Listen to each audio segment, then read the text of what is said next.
మనకు వర్షం పడతా ఉంటది కదా. అయితే వర్షం పడతా ఉంటే ఏమవుతుంది అంటే వర్షపు నీరు మీనికెళ్ళి వర్షపు నీరు ఆ వర్షపు యొక్క చుక్కలు ఆ నీటి బిందువు పోయి మురికి కాలువలో పడ్డది అనుకోండి, ఏమైతుంది ఆ వర్షపు నీరు? ఎప్పుడైతే ఆ వర్షపు నీరు మురికి కాలువలో పడ్డది అంటే మురికి నీరు అవుతుంది. మరి అదే వర్షపు నీరు మన చేతిలో పడ్డది అనుకోండి, అది తాగడానికి పనికొస్తుంది.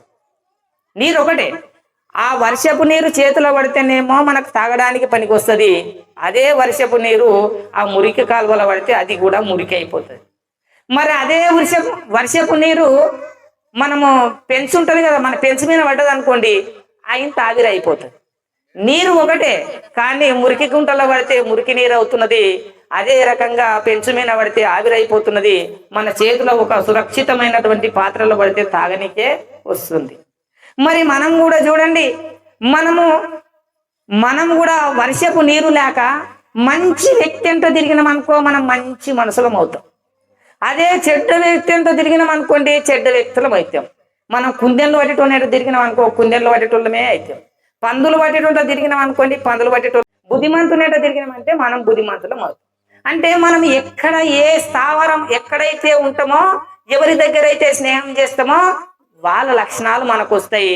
ఆ స్థాయి, ఆ గుణము, ఆ నడవడిక మనకు వస్తుంది. మరి ఇది అంతా చెప్పేటటువంటి మాటలు జూటనాకరణ ఇది ఒకసారి చెప్పండి. ఇది మనం చెప్పేటటువంటి మాటలు అబద్ధమా అబద్ధమా కాదా? అయితే ఈ చెప్పేటటువంటి మాటల్లో నిజం ఉన్నది. మనం చూడండి, ఎప్పుడే గాని చెడు గుణాలు చెడు అలవాట్లు ఉన్నోని దోస్తాన్ చేయకూడదు. ఎందుకు చేయకూడదు అంటే ఆ లక్షణాల స్వభావం మనకు వచ్చేస్తుంది. అందుకే చెడు గుణం ఉన్నటువంటి సాహసం చేయకూడదు. మంచోడు ఉన్నాడంటే వాళ్ళ వద్ద పోయి తప్పకుండా పోయి కూర్చోవాలి. వాళ్ళ వద్ద పోయి కూర్చున్నామంటే 4 మంచి మాటలు చెప్తాడు. ఆ మంచి మాటల వల్ల మనం మారుతాము. మనం మారితే మన పిల్లలు మారుతారు, మన పిల్లలు మారితే మన మనమన్లు మారుతారు.